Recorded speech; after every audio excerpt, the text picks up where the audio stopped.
네, 오늘 말씀 제목은 이스라엘의 실패입니다. 저번 본문은 유다 자손의 승리 공식이었지만 오늘 본문은 유다 지파가 아닌 다른 지파들은 실패를 맛보게 되는 본문입니다.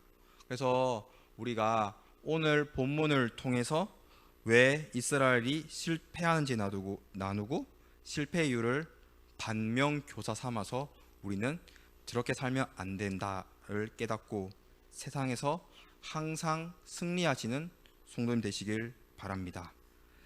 오늘 말씀의 시작인 22절 말씀 보시면 요셉 가문도 베델을 치러 올라가니 여호와께서 그와 함께 하시니라로 말씀이 시작합니다. 출발은 괜찮았습니다.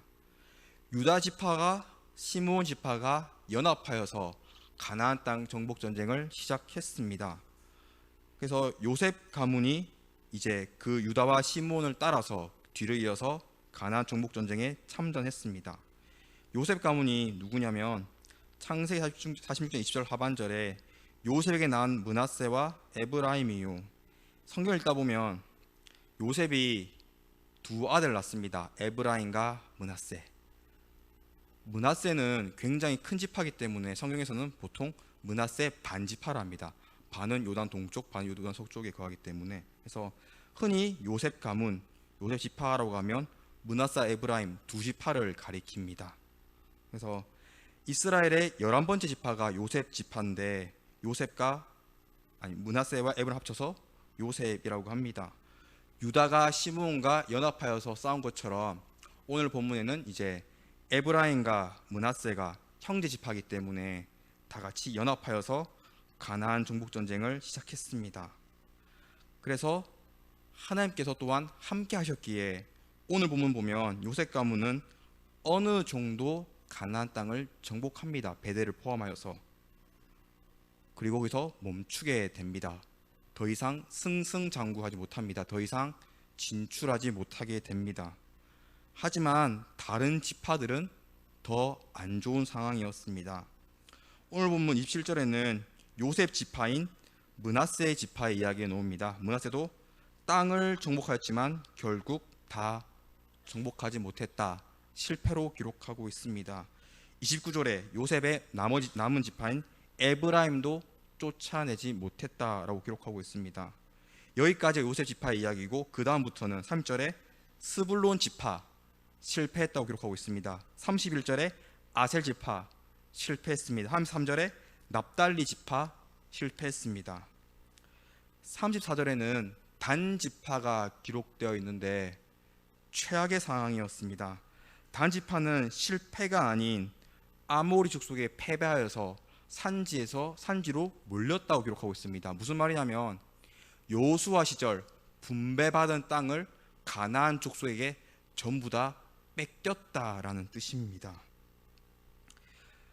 나중에 사사기 보면 그래서 단지파가 땅을 찾는 장면도 기록되어 있습니다. 네. 에브라임, 므낫세를 합친 요셉, 그리고 스불론, 아셈, 나달리, 단. 오늘 본문은 12지파의 약 절반이나 되는 5지파가 유다와 다르게 실패했다고 성경은 기록하고 있습니다. 그래서 오늘 말씀 제목이 이스라엘의 실패입니다. 이스라엘 실패한 이유는 세 가지가 있는데 첫 번째, 사명을 내려놓았습니다. 우리가 23절에서 25절까지 말씀 같이 읽겠습니다. 23절에서 25절입니다. 시작. 요셉 가문이 베델을 정탐하게 하였는데 그 성읍의 본 이름은 루스라. 정탐꾼들이 그 성읍에서 한 사람이 나오는 것을 보고 그에게 이르되 청하노니 이 성읍의 입구를 우리에게 보이라. 그리하면 우리가 내게 선대하리라 하매 그 사람이 성읍의 입구를 가리킨지라. 이에 그들이 칼날로 그 성읍을 쳤으되 오직 그 사람과 그의 가족을 놓아 보이매. 아멘. 이제 요셉 지파가 베델 지역을 정탐하였습니다. 베델 지역은 원래 이름은 23절에 있던 것처럼 루스였습니다. 루스 이거 기억하셔야 합니다. 그런데 정탐꾼의 역할이 무엇입니까? 정탐꾼의 사명이 무엇입니까? 이름 그대로 정탐하는 것입니다. 목숨을 걸고 이스라엘의 승리를 위해서 정탐하는 것이 정탐꾼의 사명이었습니다. 그러려면 당연히 성에 들어가서 병력이 어떻고 무기고는 어디에 있고 경비병 어디 위치됐고 성문은 어디가 약하고 이런 걸 다 파악해야 했습니다. 또 언제 교대가 있고 언제 쉬는지 등등. 하지만 오늘 본문 보시면 정탐꾼들은 성 안으로 들어가지 않습니다. 위험하게 성 안에 들어가는 것이 아니라 성 밖에서 쉬고 있다가 나온 사람 한 명을 섭외했습니다. 그리고 어디가 약한지 성읍 입구를 알려라 하고 그대로 전하게 되었습니다. 정탐꾼이 맡겨진 사명에 충성하지 못하고 순종하지 못하고 편법을 쓰는 장면이 오늘 23절에 25절에 기록하여 있습니다. 그리고 이 성읍 입구를 알려준 사람에게, 가난한 사람에게 너와 너의 가족은 선대하겠다라고 약속합니다. 그리고 그 입구를 알고 요셉 지파가 베델을 쳐서 점령하고 그리고 그 삶과 그 가족을 놓아주었다고 성경은 기록하고 있습니다. 가나안 정복 전쟁은 하나님께서 함께 하시는 성전이었습니다. 하지만 정탐꾼들은 사명을 내려놓고 편법을 사용해서 요령을 피우고 잔머리를 쓰고 편하게 일했습니다. 당연히 이제 지도자들 그리고 요셉 지파의 장로들은 이걸 책망해야 했지만 그 누구도 책망하지 않고 그들의 얘기를 듣고 그래 저 입구로 가자 하고 그 땅을 점령하고 입구를 알려준 그 가족들을 추방하게 되었습니다. 오늘 본문은 이제 여호수아 2장에 기록된 정탐꾼 사건, 특히 여리고의 라합과 굉장히 비슷합니다. 하지만 차이가 있습니다. 여리고성 정탐꾼들은 사명에 충성되이 순종했습니다. 직접 여리고성에 들어가서 발로 뛰었고 목숨이 위험한 상황에 라합을 만났고 그리고 라합과 라합의 가족들을 살려주게 되었습니다. 이후 라합은 정탐꾼들에게 이렇게 말합니다. 여호수아 2장 11절에 너희의 하나님 여호와는 위로는 하늘에서 아래로는 땅에서도 하나님이시니라. 라합은 정탐꾼들을 도와준 이유가 하나님을 믿는다라고 고백했습니다. 이후 여호수 6장 25절에 여호수아가 기생 라합과 그의 아버지의 가족과 그에 속한 모든 걸 살렸으므로 그가 오늘까지 이스라엘 중에 거주하였으니 라합과 라합 가정을 살리고 그리고 이스라엘은 그 가정을 책임졌습니다. 그래서 같이 살면서 같이 거주하게 되면서 받아들였습니다. 하지만 오늘 보면 전혀 다릅니다. 먼저 정탐하지 않았습니다. 그리고 라합을 같이 산 것처럼 이 사람들을 같이 산 게 아니라 이 사람들을 추방시켰습니다. 요셉 가문 생각하기에는 같이 사는 것보다 추방하는 게 더 편합니다. 같이 살게 되면 많은 편의를 봐줘야 합니다. 히브리어도 가르쳐야 하고 하나님도 알려줘야 하고 그리고 땅이나 집도 줘야 하지 않습니까? 그래서 그냥 추방했습니다. 이 추방한 사람들 26절에 헷 사람들의 땅에 가서 성읍을 하나 건축하는데 그 성의 이름은 아까 제가 말한 기억하라 말을 루스라고 합니다. 지금 요셉 가문이 루스를 멸망시켰는데 그리고 살려준 사람이 또다시 루스를 만들었다는 뜻입니다. 즉 끝나지 않았다라는 뜻입니다. 계속해서 가나안 족속은 남게 되었습니다. 그래서 사사기 기자는 실패에 대해서 기록하고 있습니다. 이 모든 것들이 요셉 지파가 사명을 내려놓고 편법을 쓰고 잔머리를 굴리고 편의를 생각했기에 일어난 일이었습니다. 사랑하는 성도 여러분, 우리의 신앙생활도 마찬가지입니다. 우리에게 하나님께서 각자에게 주어진 사명이 있습니다. 하지만 나에게 맡겨진 사명을 내가 피곤하다고, 내가 힘들다고, 내가 스트레스 받는다고 내려놓고 편법을 쓰게 된다면, 편의를 찾게 된다면 결국 실패한 신앙으로 남게 됩니다. 특별히 지금은 코로나 시대이기 때문에 많은 성도들이 사명보다는 자신들의 편리함을 추구하게 되었습니다. 그래서 다들 사명을 놓지 않습니까? 감사히 우리 교회는 그런 사람 없지만 서울 쪽에는 코로나가 많이 잠잠해졌어도 이미 3년간 온라인 예배 드리니까 그게 너무 편해서 교회 안 나간다고 합니다. 직분자들이 그렇다고 합니다. 다 사명을 내려놓았습니다. 우리는 사명을 가볍게 여기서는 안 됩니다. 에베소서 4장 12절 말씀 같이 읽겠습니다. 에베소서 4장 12절 말씀입니다. 시작. 이는 성도를 온전하게 하여 봉사의 일을 하게 하며 그리스도의 몸을 세우게 하려 하심이라. 아멘. 성경에는 우리가 하는 모든 사명, 이 봉사는 예수님의 몸인 교회를 세우기 위해서 존재한다라고 합니다. 사명이 우리에게 주어지는 건 내 명예를 위해서, 내 공로를 위해서, 내 만족감을 위해 주어진 게 아닙니다.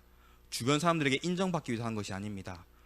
예수님의 몸된 교회를 세우기 위해서 사명이 주어졌다는 것입니다. 즉 내가 사명을 내려놓는다는 것은 결국 교회를 배신하는 행위요 말씀에 불순종하는 행위입니다. 즉 우리가 순종과 섬기는 사명은 나를 위해서도 아니고 사람을 위해서도 아닌 예수님과 교회를 위해서 존재하는 사실입니다. 그렇기에 나에게 맡겨진 사명을 내려놓고 편법과 잔머리를 굴린다. 결국 교회는 무너지게 됩니다. 목사님, 장로님, 그리고 권사님, 집사님, 성도님 각자 직분은 다르지만 각자에게 주어진 사명이 있습니다. 하지만 우리 이 자리에 모인 우리 모두가 전부 다 사명을 내려놓는다면 어떤 일이 일어나겠습니까? 주일학교 아이들 관리 아무도 안 합니다. 예배 안 놓습니다. 찬양팀 찬양하지 않습니다. 강제상 꾸미는 사람 아무도 안 꾸밉니다. 청소팀 청소하지 않습니다. 냄새나지 않겠습니까? 차량 운행 안 하게 되면 멀리 있는 사람들을 안 오게 됩니다. 이뿐만 아니라 교사로서 교회도 안 섬기게 되고, 또한 방송실, 재정부, 그리고 성가대, 찬양팀 등 모든 것이 정신 사나워지게 되고 교회는 무너지게 됩니다. 이 모든 봉사 헌신들은 우리에게 주어진 사명입니다. 나를 위해 지키는 것이 아니라 교회를 위해서, 주님을 위해서 우리가 감당하고 섬겨야 합니다. 오늘 본문에 사명을 내려놓고 루스를 침략해서 베델을 정복했을 때는 굉장히 편했고 굉장히 행복했습니다. 하지만 이것이 오래 가지 않았습니다. 정복전쟁은 결국 실패했으며 이후 사사기 말씀은 이스라엘이 계속해서 고통받고 침략받고 환난받는 말씀을 기록하고 있습니다. 당장 사명 내려놓고 내가 편법 쓰는 것은 편해 보이지만 시간이 지나면 틀렸다는 것을 알게 됩니다. 결국 최후 심판이 임하게 됩니다. 예수님께서 신앙생활에 대해서 이렇게 정의했습니다. 마태복음 7장 13절에 좁은 문으로 들어가라. 멸망으로 인도하는 문은 크고 그 길이 넓어 그리로 들어가는 자가 많고. 신앙생활은 좁은 문이 있고 큰 문이 있다. 또한 좁은 길이 있고 큰 길이 있는데 우리의 신앙생활은 좁은 문, 좁은 길이다라고 했습니다. 그만큼 힘들다고 했습니다. 큰 길과 큰 문, 굉장히 편하고 편리합니다. 하지만 그 끝에는 멸망으로 인도한다고 예수님께서 말씀하셨습니다. 당장 내가 사명 내려놓고 내가 하고 싶은 대로 교회 다니고 하는 건 굉장히 편해 보이지만 그 길의 끝에는 사명을 감당하지 않았기에, 말씀에 불순종했기에, 예수님과 교회를 저버리고 나의 안위를 먼저 챙겼기에 멸망만이 존재한다고 예수님께서 말씀하셨습니다. 사명 힘듭니다. 사실은 저도 목회자의 사명이 있기 때문에. 하지만 내 사명이 아무리 피곤하고 힘들고 괴롭고 스트레스 받는다 할지라도 날 사랑하사 십자가이신 예수님의 고통에 비하면 우리 사명은 아무것도 아닙니다. 정말 가볍습니다. 예수님 십자가 무게에 비하면. 또한 예수님께서는 우리에게 말씀하셨습니다. 누가복음 9장 23절 말씀 같이 읽겠습니다. 시작. 또 우리에게 이르시되 아무든지 나를 따라오려거든 자기를 부인하고 날마다 제 십자가를 지고 나를 따를 것이니라. 아멘. 예수님께서 십자가 지신 것처럼 예수님의 사명은 우리를 사랑하사 우리 살리시기 위해 십자가 지신 것이었지요. 예수님께서 예수님도 십자가 사명을 감당한 것처럼 우리에게 각자에게 주어진 제 십자가 있다고 합니다. 개인의 십자가. 이 십자가를 지고 예수님의 본을 보이신 예수님을 따라오라라고 말씀하셨습니다. 자기를 부인하고 내 평화, 내 쾌락, 내가 쉬고 싶은 이런 거 다 내려놓고 우리는 예수님의 십자가 사랑을 깨닫고 이 자리에 모이지 않았습니까? 예수님 믿음을 이 자리에 모이지 않았습니까? 그렇다면 나는 어떻게 살아야 하는가? 힘들 때라도 포기하지 않고 사명을 감당해야 합니다. 나에게 맡겨진 사명 그리고 봉사 헌신들에 철저히 순종하고 헌신하고 섬겨야 합니다. 오늘 말씀의 정탐꾼처럼 사명을 내려놓고 편하게 살기 위해서 잔머리 쓰고 있고 편리함을 추구하면 결국 실패한 삶이요, 실패한 신앙이요, 멸망을 이끄는 신앙생활을 할 뿐입니다. 우리는 정탐꾼이 아닌 날 사랑하사 친히 십자가이신 예수님을 본받아서 나에게 주어진 이 십자가 사명을 감당하셔야 합니다. 나에게 주어진 사명을 잘 감당하여서 예수님께서 인정하시고 예수님의 기쁨이 되고 예수님의 몸된 베델교회를 아름답게 세워나가는 성도님 되시길 간절히 축원합니다. 이스라엘의 실패 이유 두 번째, 경제를 바라봤습니다. 28절 말씀 같이 읽겠습니다. 28절입니다. 시작. 이스라엘이 강성한 후에야 가나안 족속에게 노역을 시켰고 다 쫓아내지 아니하였더라. 이스라엘이 이제 땅에 정착했는데 점점점 강해졌습니다. 물론 정복전 실패해서 전쟁을 하지 않고 이제 군사력은 점점점 강해졌습니다. 인구가 늘어났습니다. 강해졌으면 다시 정복전 시작해야 하는데 시작하지 않고 가나안 족속에게 노역을 시켰다라고 성경은 기록하고 있습니다. 왜 노역을 시켰습니까? 하나입니다. 이유는 경제를 바라봤기 때문입니다. 경제를 추구했기 때문입니다. 사람은 점점점 많아지기 때문에 필요한 건 경제와 돈이었습니다. 이걸 어떻게 해결하느냐? 가나안 족속을 잡아와서 노역을 시켰습니다. 부려먹기 시작했습니다. 아시다시피 경제가 곧 돈이었습니다. 그래서 이스라엘 족속은 하나님보다 경제, 돈을, 물질을 따르기 시작하였습니다. 그래서 추방해야 할 가나안 족속을 추방하지 않고 자신들의 노역꾼으로 부려먹기 시작했습니다. 이스라엘은 과거에 요셉이 애굽의 총리였던 시절 전부 다 건너와서 애굽에 정착했습니다. 하지만 시간이 많이 흘러서 요셉 총리를 잊어버리고 그래서 애굽은 이스라엘을 노예로 만들고 그들을 노역시켰습니다. 애굽이 이스라엘을 노예로 만들어 노역시킨 이유는 하나입니다. 값싼 노동력이었습니다. 즉 경제 때문에 그랬습니다. 역사적으로 봐도 노예 지도가 있던 모든 나라의 공통점은 값싼 노동력, 경제였습니다. 경제적 유익을 위해서 노예가 필요했습니다. 예를 들어서 애굽 사람을 고용하면 100만 원을 줘야 한다 가정하면 또 다른 일을 시키면 또 100만 원을 줘야 합니다. 하지만 이스라엘 자손을 노예로 삼으면 10만 원을 주고 사와서 이 사람이 죽을 때까지 10만 원으로 부려먹게 됩니다. 음식만 주면 됩니다. 그래서 이 농경시대에 노예만한 게 최고의 경제적 유의였습니다. 노예만한 게 없었습니다. 이스라엘은 출애굽기 기준으로 430년이라는 오랜 세월을 노예로서 노역을 하며 비참하게 살아왔습니다. 그래서 하나님께서 모세를 보내주어서 출애굽하게 하셨고 모세의 뒤를 이은 여호수아가 등장하여서 가나안 땅에 정착하게 되었습니다. 그러자 이 이스라엘 백성들이 출애굽의 은혜를 베풀어 주신 하나님의 은혜를 잊어버리고 경제를 바라보기 시작했습니다. 돈을 추구했습니다. 그래서 오늘 본문 보면 많이 등장하는 단어가 하나 존재합니다.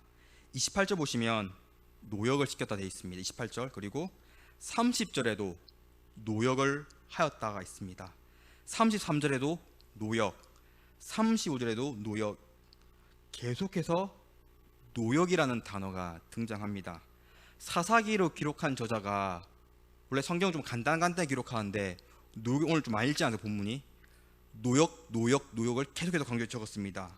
즉 사사기에 기록한 저자가 노역을 반복함으로써 이스라엘 실패한 이유는 이들이 하나님을 잊어버리고 경제적 유익을 추구했기에 실패했다고 기록한 것입니다. 그렇게 오늘 노역은 굉장히 부정적으로 기록한 것입니다. 이스라엘 잘못에 대해서 기록하고 있습니다.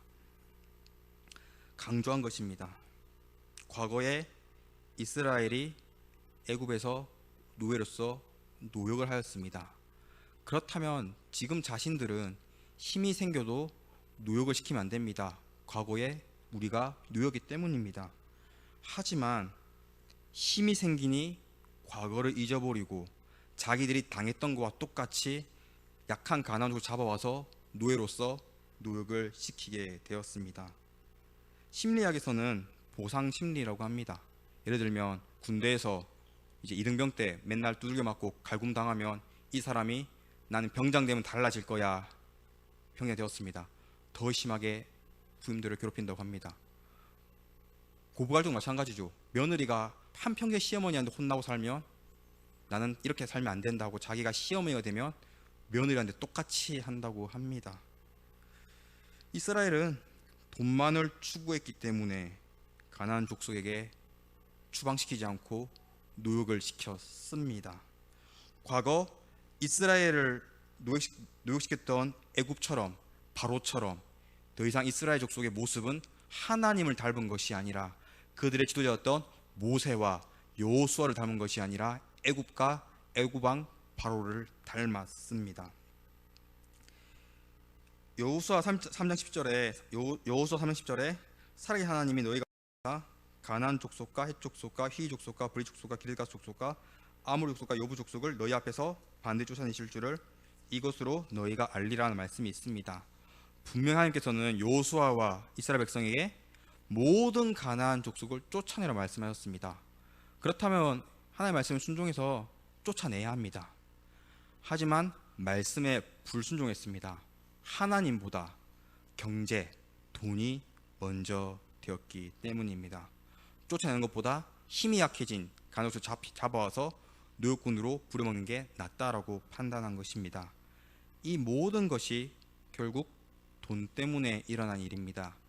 이후 사사기 읽다 보면 이스라엘은 돈 때문에 최악의 결과를 맞이하게 됩니다. 디모데전서 6장 10절에도 돈을 사랑함이 일만하게 뿌리가 되나니 이것을 탐내는 자들은 미혹을 받아 믿음에서 떠나 많은 근심으로서 자기를 찔렀도다. 신약 성경에 돈을 사랑하는 것이 일만 가지 악의 뿌리가 되고 돈을 사랑하면 미혹을 받게 되고 믿음에서 떠나 자기를 찔렀다라고 성경은 기록하고 있습니다. 믿음이 흔들 때 있지만 믿음이 떠나는 방법 중 하나는 내가 예수님이 아닌 돈을 사랑하면 믿음이 없어진다고 성경은 기록하고 있습니다. 그렇기에 돈은 최악의 사탄의 무기입니다. 성도가 돈을 추구하면 수많은 악을 행하게 됩니다. 결국 믿음을 저버리게 됩니다. 몸은 교회에 나온다 할지 몰라도 그 속에는 믿음이 없습니다. 돈을 향한 추악한 욕망과 죄악만 가득하게 됩니다. 물론 살아가는데 돈은 필요합니다. 경제는 필수입니다. 우리나라도 이제 자본주의 원칙대로 흘러가지 않습니까? 하지만 그 가운데 우리는 돈은 필요하지만 돈을 사랑하는 것이 아니라 하나님을 사랑해야 합니다. 중심이 흔들려서는 안 됩니다. 무엇이 우선순위 되는지 확실히 깨달으셔야 합니다. 주님이 먼저요. 그 다음부터 이제 우리가 살아갈 때 뭘 해야 하는가, 직업이라든지 뭐 경제라든지 이런 거 생각해야지. 오늘 이스라엘 족속은 하나님이 아닌 돈이 먼저 되었기에, 돈을 사랑했기에 일어난 일이었습니다. 사역자로서 이제 사역을 하다 보면 다른 사역자들, 다른 목사님 이야기 들을 때가 있는데 좀 힘든 얘기 들을 때가 있습니다. 뭐 굉장히 많은데 그중 하나가 이제 뭐 청빙에 관한 이야기입니다. 뭐 제가 친하지는 않고 어쩌다 알게 되는 뭐 두 다리 건너 목사님이 이야기를 들었는데 그 목사님이 뭐 청빙을 받았다고 합니다. 담임 청빙. 요즘 시대에 담임 목사 청빙 받기 굉장히 힘듭니다. 그래서 김경 목사님과 저를 위해 기도 많이 해주시기 바랍니다. 웃으라고 한 얘기인데 죄송합니다. 하여튼 물론 전 뭐 개척 생각하고 했기 때문에 이건 나중에 제가 따로 얘기하고, 중요한 건 그 목사님을 청빙했습니다. 그 교회에서. 근데 그 목사님이 안 갔다고 합니다. 그래서 왜 안 갔니? 라고 친구한테 물어보니까 그 친구가 그 목사님 대답을 저한테 알려줬는데, 교회가 작아서 사례가 작아서 가기 싫다라고 얘기했다고 합니다. 와, 그 교회는 얼마나 상처가 되었을까요? 목사가 월급이 작으니까 안 간다는 말입니다. 한마디로. 우리는 목회자뿐만 아니라 여러분들도 하나님 보내신 곳이 있으면 순종하고 가야 하는 것이 성도의 삶이 아닙니까? 예수님도 왕궁에 태어났습니까? 마구간에 태어났습니다. 예수님도 황제들과 그리고 바리새인들과 교제했습니까? 환자들, 귀신 들린 자들과 교제하고 가장 비참한 직업 어부들을 제대로 삼아서 그들에게 복음을 가르치지 않았습니까? 하지만 우리가 경제를 바라보고 힘 있는 사람을 좋아하고 돈을 따지고 이렇게 하면 우리는 예수님이 아닌 오늘 본문에 등장한 이스라엘 족속처럼 실패한 신앙을 살게 됩니다. 많은 성도들이 돈 때문에 타락했습니다. 가끔 지금도 뉴스 나옵니다. 어떤 직분자가, 어떤 목회자가, 어떤 성도가 헌금에 손을 댔다. 공금 횡령이라고 법은 말하는데, 우리한테는 공금이 아니라 우리한테는 헌금이죠. 헌금 횡령했다고. 당장은 달콤해 보이지만 다 드러납니다. 하나님께서 다 심판하십니다. 그리고 방금 디모데전서 말씀처럼 돈을 사랑하면 믿음에서 떠나 결국 믿음이 사라지게 됩니다. 믿음이 떠나고 믿음 사라지면 어쩌면 그 결과는 지옥만 기다리고 있습니다. 당장 100만 원, 1000만 원, 1억, 10억 그 돈 때문에 내가 지옥에 가게 된다. 끔찍한 결과입니다. 우리는 돈이 아닌 하나님만을 바라봐야 합니다. 하나님보다 귀한 것은 없습니다. 하나님은 세상 그 어떤 보물과 바꿀 수 없습니다. 돈이 많으면 당장은 좋아 보이지만 굉장히 불안하고 그리고 경제에 민감하기 때문에 스트레스 받는다고 합니다. 하지만 하나님 다릅니다. 하나님 우리가 믿고 하나님 바라보면 하나님 우리에게 세상이 줄 수 없는 놀라운 평안과 기쁨과 행복을 허락해 주십니다. 학개서 말씀 우리 같이 읽겠습니다. 학개서입니다. 시작. 은도 내 것이요 금도 내 것이니라 만군의 여호와의 말이니라. 아멘. 만약에 내가 경제적으로 힘들면 방금의 학개서 말씀처럼 하나님께 기도하면 하나님께서 내 필요만큼 채워주십니다. 물론 이 기도할 때도 내가 돈을 사랑하는 것이 아니라 하나님 사랑해서 하나님 이런 일 때문에 어느 정도 자본이 필요합니다. 도와주세요라고 기도해야겠지요. 하지만 이스라엘 백성들은 어떻게 해야지 우리가 더 강해질까? 어떻게 해야 우리가 돈을 더 많이 벌까? 그래, 가나안 족속을 잡아서 노예로 부려먹자라고 인간적인 생각을 했습니다. 우리 인간적인 생각, 주식, 비트코인, 땅 투기 이런 걸 하는 게 아니라 이스라엘이 이렇게 하는 것이 아니라 학개서 말씀처럼 자본의 주인이신 하나님께 나와서 기도하고 하나님을 의지해야 합니다. 그러면 하나님께서 은혜 베푸사 내 필요만큼 다 채워 주십니다. 제발 경제가 아닌 하나님만을 바라보기 원합니다. 경제를 바라보면 지옥 가게 됩니다. 성도 여러분, 가장 비참한 게 평생 교회 다니고 그 끝은 지옥인 게 가장 비참하지 않습니까? 돈을 사랑하면 그렇게 됩니다. 돈을 사랑하는 것이 아니라 나를 살리신 예수님을 사랑하고 나에게 은혜를 베푸신 하나님을 사랑하고 나에게 때를 따라 돕는 은혜를 베푸신 성령님을 사랑하는 우리 성도 여러분 되시길 간절히 축원합니다. 이스라엘 실패한 이후 마지막 세 번째, 더 이상 기도하지 않았습니다. 우리 이제 오늘 본문 알지만 사사기 1장 1절 말씀 같이 읽겠습니다. 사사기 1장 1절 말씀입니다. 시작. 여호수아가 죽은 후에 이스라엘 자손이 여호와께 여쭈어 이르되 우리 가운데 누가 먼저 올라가서 가나안 족속과 싸우리이까. 가장 큰 실패의 이유입니다. 더 이상 기도하지 않았습니다. 처음에 에브라임, 므낫세 합친 요셉 지파, 스불론, 아셀, 납달리, 단 이렇게 12지파의 약 절반 되는 5지파가 실패하였다고 하였습니다. 하지만 이와 반대로 방금 읽은 1절 말씀 이후에 유다와 시므온 연합은 정복전쟁에 성공하였습니다. 유다와 시므온은 정복전쟁 전에 하나님께 기도했기 때문입니다. 유다와 시므온이 전투력이 뛰어나서 뛰어난 책사가 있어서 최신 무기가 있어서가 아니고 하나님께 기도했기에 정복전쟁에 성공했습니다. 이스라엘 모든 지파가 모여 하나님께 기도했습니다. 이때 유다가 뽑혔고 유다는 시므온이랑 같이 가자 해서 정복전쟁에 성공하게 되었습니다.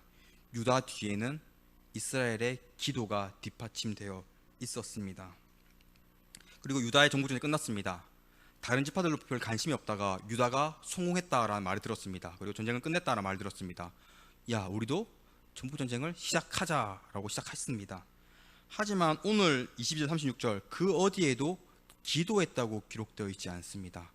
그냥 자신들의 힘으로 자신의 순수한 무력과 군사력으로 정복전쟁을 시작했습니다. 유다와 시므온 그때는 다 같이 모여 기도했지만 그때 이후로는 기도하지 않았습니다.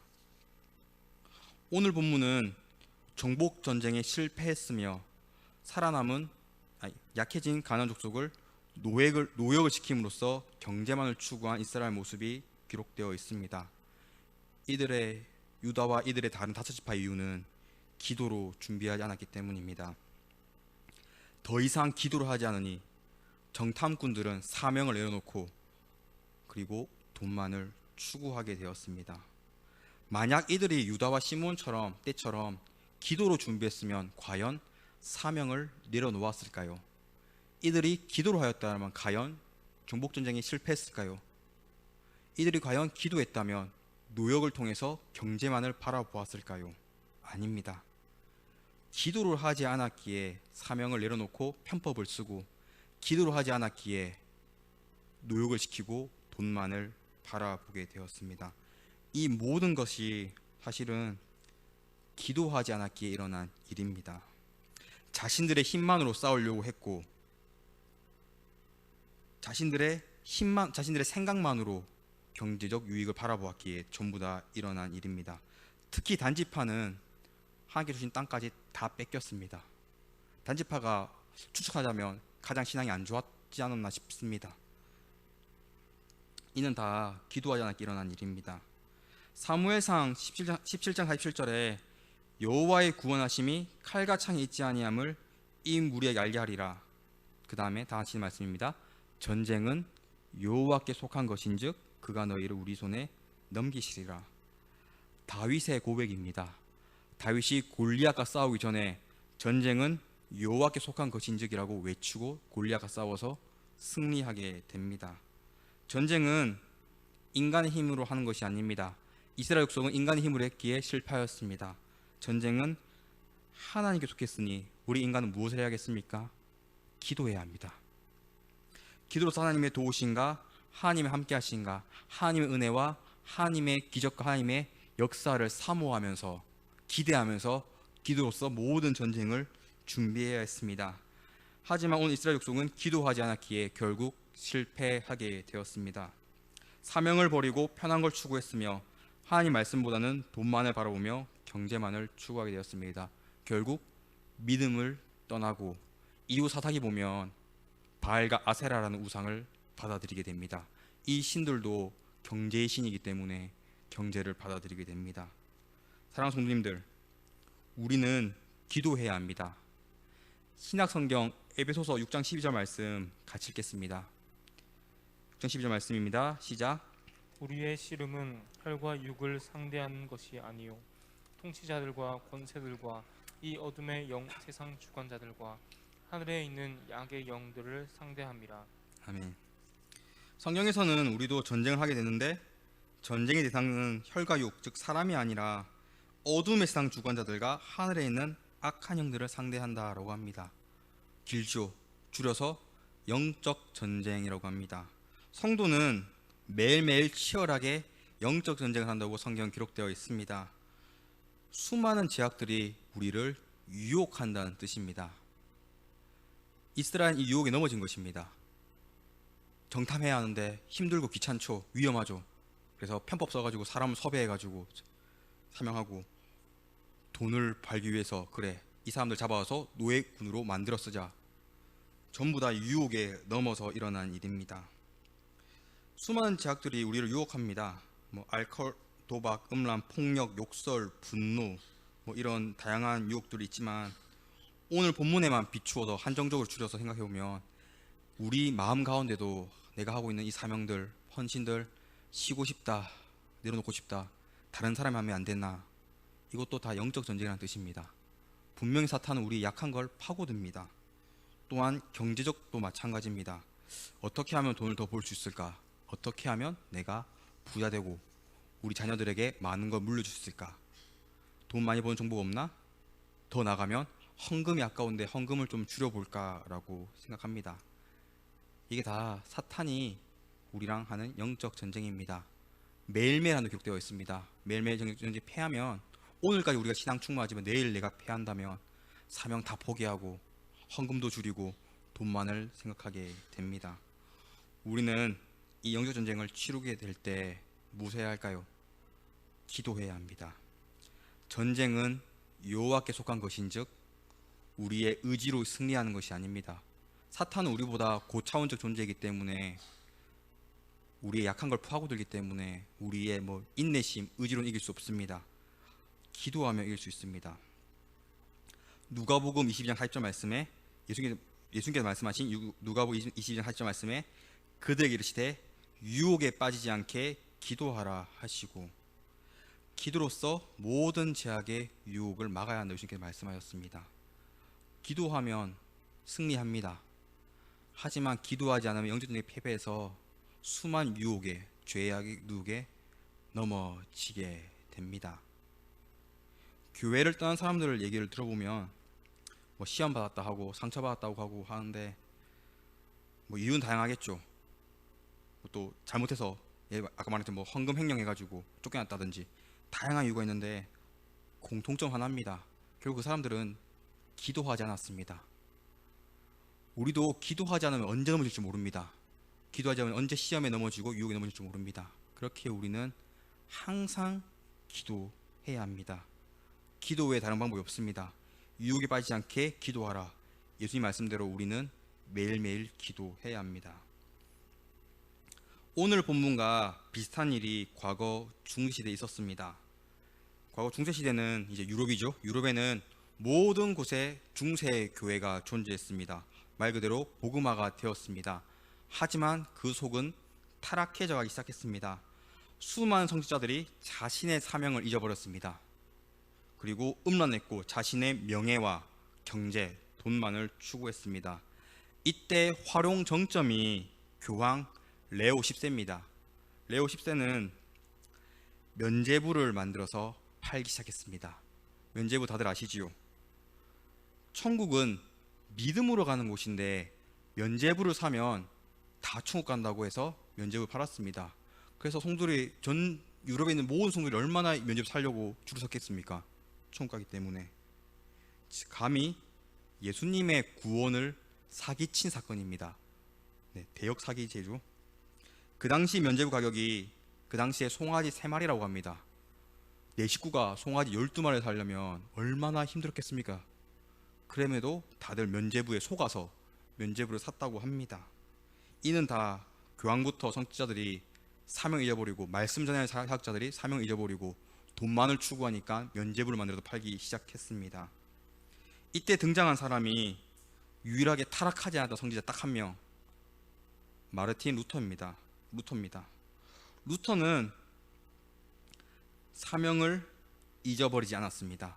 자신의 사명은 하나님의 말씀 온전히 전하는 것이다 라고 생각해서 면죄부 파는 걸 비판했습니다. 또한 중세교회와 교황을 비판하면서 종교개혁을 일으켰고 이 종교개혁이 우리 개신교가 우리 한국 교회가 탄생하게 되었습니다. 이때 마르틴 루터의 글을 읽어보면 수많은 유혹이 다가왔다고 합니다. 생각해 보십시오. 이 당시 교황은 황제보다 힘이 됐습니다. 주변 동료들, 성직자들이 종교개혁 내려놔라. 교황이 너 죽인다고 했다. 사형시킨다고 했다. 목숨 위험하지 않느냐라고 유혹했다고 합니다. 또한 우리처럼 살자. 우리 봐라. 면죄부를 팔고 수수료 우리가 받는다. 난 뭐 땅을 샀다. 나는 성을 샀다. 나는 뭐 노예를 샀다. 이렇게 했다고 합니다. 루터도 사람이기에 목숨 위험하고 면죄부를 계속 비판하는 것은, 또한 동료들은 면죄부를 팔고 각 교회마다 그 수수료 어느 정도 떼고 교황한테 보내주니까 떼고 그걸로 막 땅 사는 거 보고 본인도 많이 흔들렸다고 합니다. 그때 루터가 어떻게 고백하냐면, 흔들릴 때일수록 하루에 3시간씩 기도했다고 합니다. 목숨이 위험하고 자기도 경제적 사람이기 때문에 경제적 이익을 갖고 싶지만 아무리 봐도 자신의 사명은 올바른 말씀, 오직 구원은 예수님을 믿음으로 받을 때 주어진다. 이신칭이라고 합니다. 이 이신칭이 교리를 이 사명을 저버릴 수가 없어서 이 유혹이 올 때마다 기도로서 이겨냈다고 합니다. 결국 온갖 목숨의 위협에 굴복하지 않고 경제유익도 다 내려놓고 루터는 종교개혁에 성공했고, 결국 개신교가 탄생하고 개신교와 천주교가 갈라지게 되었습니다. 만약 루터가 기도하지 않았더라면 똑같이 목숨이 얼마나 귀중한 사람이 교황 밑에 들어가서 면죄부를 팔면서 온 이스라엘 백성처럼 경제적 유익을 추구했을 것입니다. 사명을 내놓고. 하지만 루터는 사명을 지켰고 경제가 아닌, 면죄부가 아닌, 돈이 아닌 하나님을 바라보았습니다. 이 모든 것들이 루터가 기도했기 때문에 유혹에서, 영적 전쟁에서 승리할 수 있었습니다. 말씀을 정리하겠습니다. 사랑하는 성도님들, 예수님은 날 사랑해서 그 무겁고 끔찍한 고통의 십자가를 지셨습니다. 다들 아시지 않습니까? 예수님의 십자가 사랑을 받은 우리가 사명을 잊어버리고 돈만을 바라본다는 것은 예수님께서 십자가에 박히신 것보다 더 아픈 상처를 드리는 것입니다. 우리는 예수님 닮아서 나에게 주어진 십자가 사명을 감당해야 합니다. 사명 지키다 보면 힘들 때 많습니다. 괴로울 때 많습니다. 그때 우리는 기도로서 이겨나가야 합니다. 아까 말했듯이 사명이 아무리 힘들어도 예수님의 십자가 고통에 비하면 가볍습니다. 그렇기에 우리는 사명에 철저히 순종해야 합니다.